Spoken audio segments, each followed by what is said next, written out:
Hello and welcome to another edition of Player Interviews presented by Inside the Hashes. My name is Juan Pablo Gordon Camargo, and today we are speaking with Teddy Gallagher, linebacker out of Coastal Carolina. And in speaking with Teddy, we broke down his journey from a JUCO player on the rise to a top linebacker in the Sun Belt Conference, why defensive coordinator Chad Staggs calls him, quote, one of the smartest players he's ever coached, and how a signature hairstyle by him and teammate Silas Kelly enticed Pat McAfee to apologize for picking against the Sharks. With all that said, let's get it.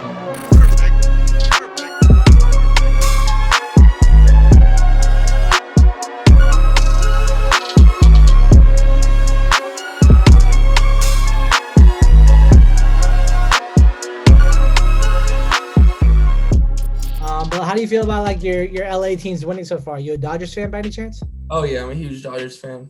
I've probably been to more Dodgers games than I've been to any professional sports games. Finally got over that, got over the hump. You know, we've been there a couple of years in a row and couldn't finish it this year. You already got your city winning a basketball championship, baseball championship. Are you a fan of either LA football team? Yeah, more Rams than Chargers, but I'm not really a huge fan of either of them because like they haven't really been there long. Like I didn't really grow up with either of the team. That's fair. I know you were like you did a stint in Jersey for a bit. Like, you know, that's where I'm from. Yeah. Where in Jersey were you at? Rumston, Fairhaven. Ah, okay. Well, I don't know if you were here long enough to like know the debate. Is there such thing as a Central Jersey, in your opinion? I got no clue. I was there for a couple of years when I could, barely read and write. So that's fair enough, man. That's fair enough. So let's get started then, man. I want you to kind of like step away from who you are as a player and kind of step into the shoes of a scout. And as honestly as you can, man, kind of like break yourself down as a prospect. How would you define yourself? I define myself as a guy who has a lot of toughness. I fly around with the ball, throw my body around and, throw some offensive linemen around and just, get in the trenches. And, I'd say my number one trait would probably be toughness. As a linebacker, it's kind of one of the more versatile positions in the defense with regards to where you're put, whether you're the Will linebacker, the Sam linebacker, the Mike linebacker, but not a lot of people know exactly what each one of those means. So kind of like in your own words, can you define what a Will, a Mike, and a Sam do? So in our defense, we got a Will, a Mike, and a spur is what we call our strong side linebacker. So we used to do it so they would line up to the passing strength, like in the old defense, but with Coach Stack, we changed it because, always would do passing strength and teams would motion. It would get us way out and we'd have to move everybody. And then now we just do it. So Mike and the spur usually line up to the field because, most teams are going to put their strength into the field. And the Will linebacker lines up into the boundary, the short side of the field. And if they line up, a lot of one of the boundary with certain shots we make, usually it's just I play Mike, I line up to the field.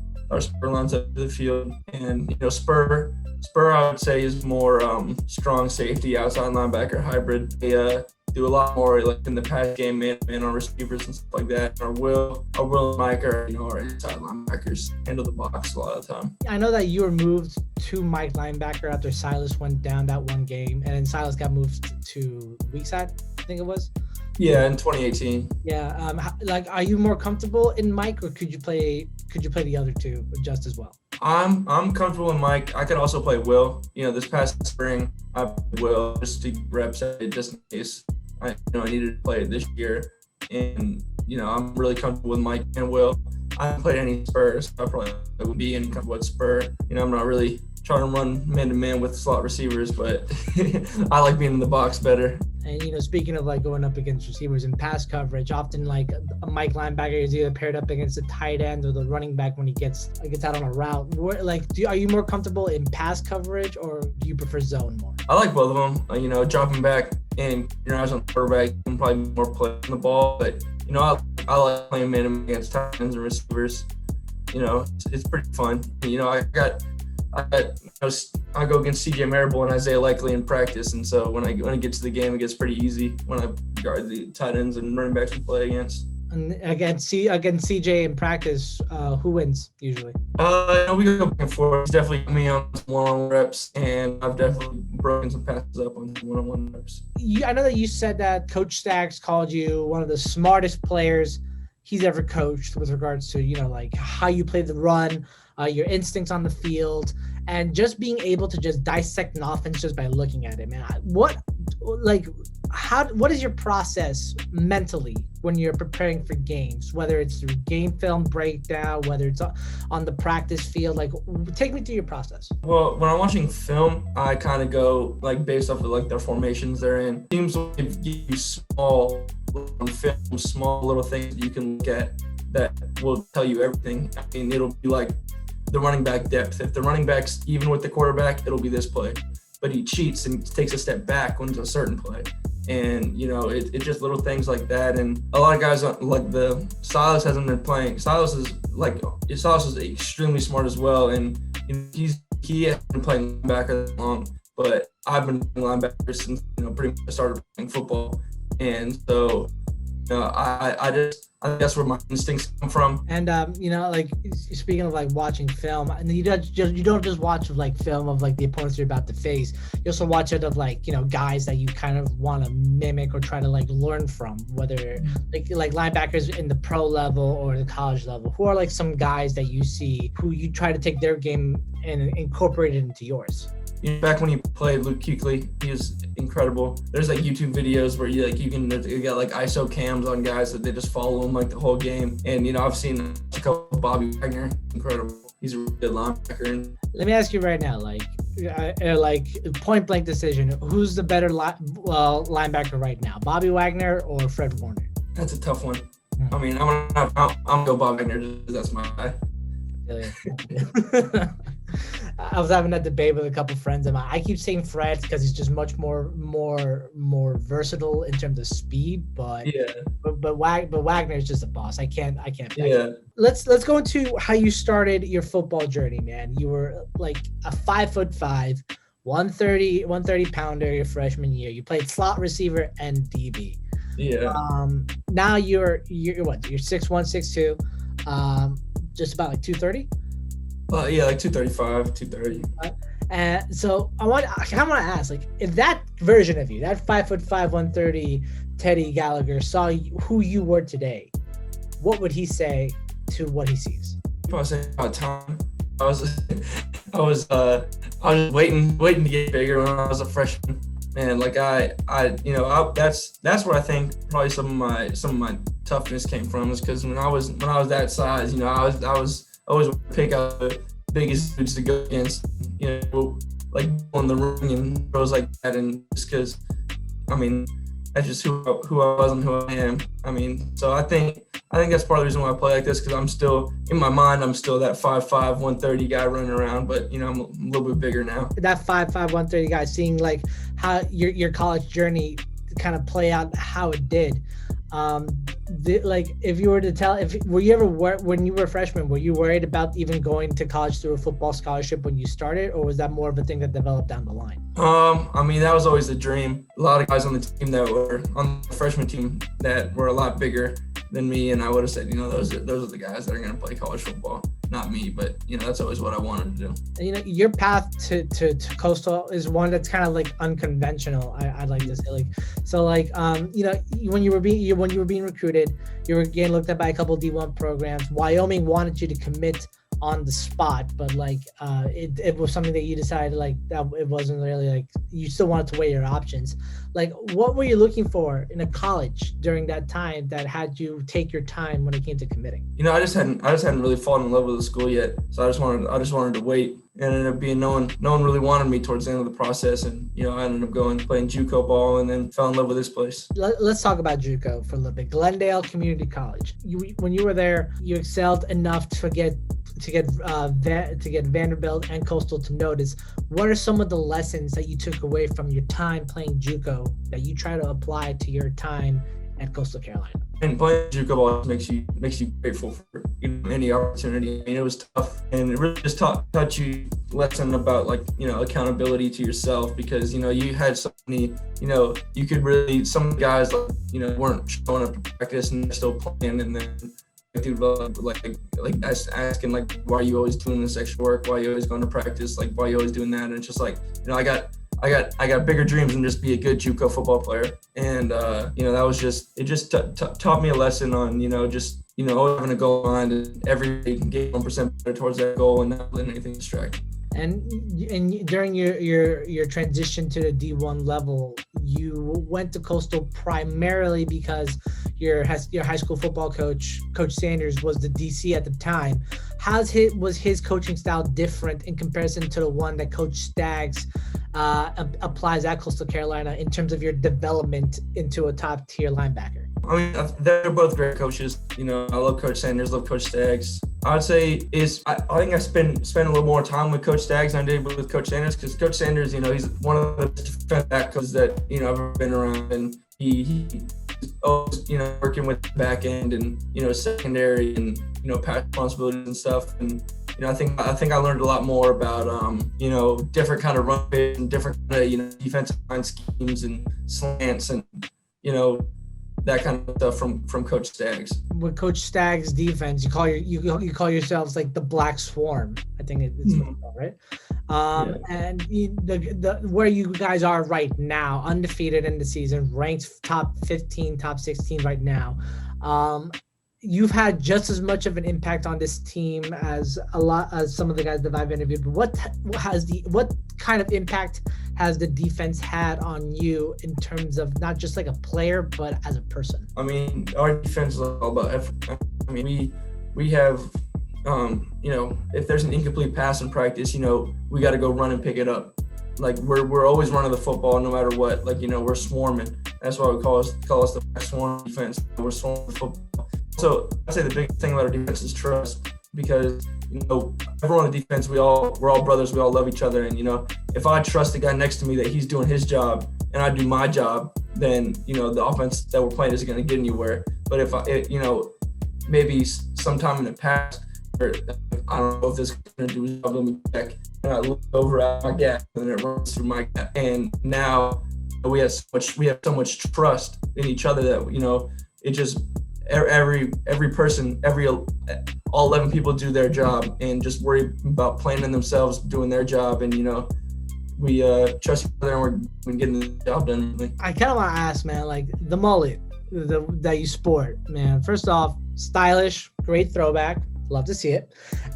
Second, was that your idea to bring it back, or did Silas have it? Because I know both of you are sporting it. So yeah, it was definitely Silas's idea. I jumped on the mullet train a little after Silas. I think it was Silas and Ishram. They were the first ones to say hey man, we were in quarantine doing nothing pretty much, and they were just dude, we should grow mullets. And I'm like, I'm down, might as well. And then I decided to take it a step further and bleach it. You and Silas, you both have become quite a linebacker duo in the Sun Belt Conference, man. Aside from being roommates, how do you guys just maintain that great chemistry and connection? I mean, I think anywhere I go, he's there. I mean, where he goes, I'm there. We're always doing stuff.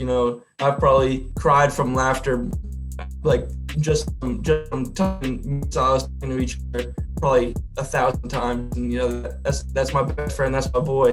We just have insane chemistry. Speaking of, insane chemistry, let's see if I can just pull this up real quick. Mr. Pat McAfee, I once thought of you as a great man that held yourself to a high standard, and now I do not anymore. A knowledgeable gambler, hot takes, good takes. He's winning his bets, but you bumbled that. You didn't believe in the shots, and that bit you in the butt, didn't it? On College Game Day. Now, first off, that was the best thing I've ever seen when it came to calling out Pat McAfee. I love Pat McAfee. I watch his show nearly every day.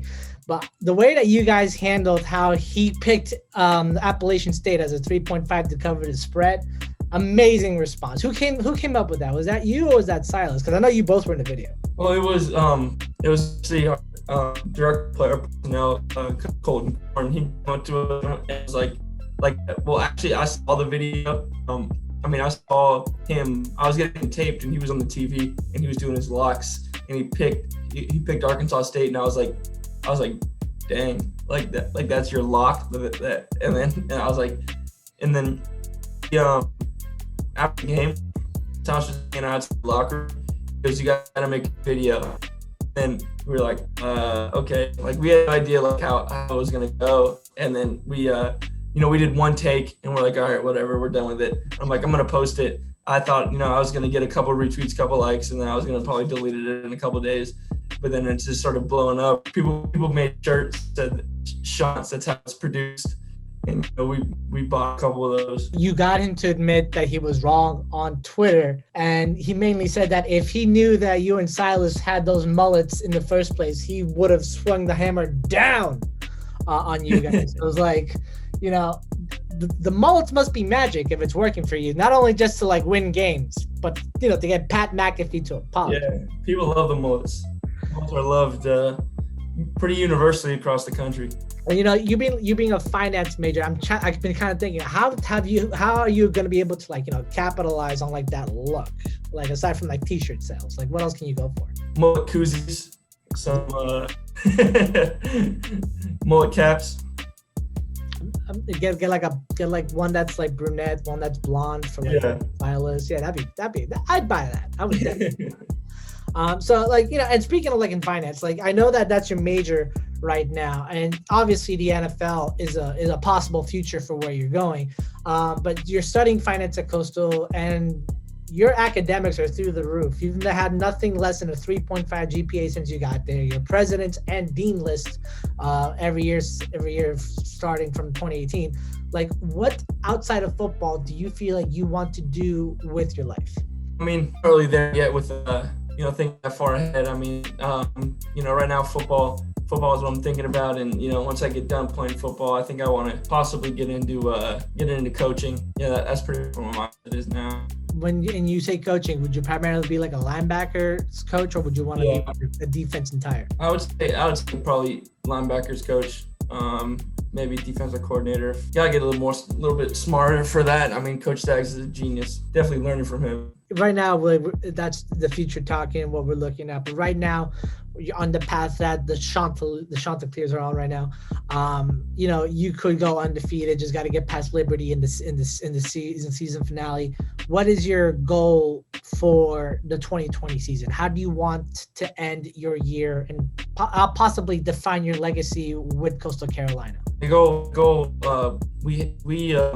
We're supposed to pick a word for the 2020 season and then put it on our locker. And my word from the beginning of the year was championship. That's all. Something about championship is what's always been our mind since the season started. And, we got a huge game this Saturday against App State, and that'll definitely take us a step closer if we can pull it out against them. I know that your coach always has like a different theme for every game week that you have. This week, you say you're playing Appalachian State? Mm-hmm. What's the theme for this week? The theme this week is trust. We gotta trust that everyone's gonna be in their spots, and trust that our preparation's enough, and that we don't have to play outside. We don't have to have a superhuman effort out of everyone to win this game. We just got to do our jobs. Anything else you want to add before we finish up here today? Go Chants. Go Chants, man. Hey, man, look. First off, great talking to you. Had a lot of fun, just talking not only just like football, but McAfee and the mullet, man. I love it. I wish I could pull it off, but unfortunately, I don't have the face for it or the body for it, for that matter. So it's a great look on you. You create a great culture. You and Silas are some of the top two linebackers that I've seen play, and I just want to go ahead and wish you and your entire team nothing but the best going forward this season and beyond. And I'll be watching this Saturday when you play against Appalachian, man. Thank you, man. All right, man. Thank you for having me. No problem, man. Have a good day. Again, thank you, Teddy, for taking the time to sit down and speak with me today. Had a lot of fun during our conversation. And again, I want to wish him nothing but the best going forward, not just this year, but beyond it, whether it's life in the NFL, in coaching, or something more. And remember, for more player interviews like these, you can check us out on our Spotify, on our Apple Podcast, on Anchor, anywhere that you listen to audio podcasts. Inside the Hashes is there.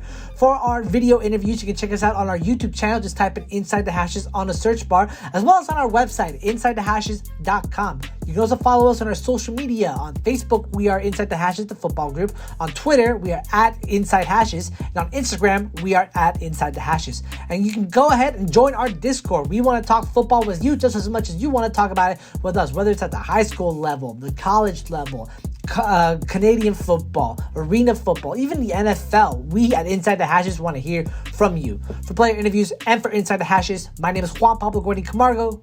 We'll see you next time.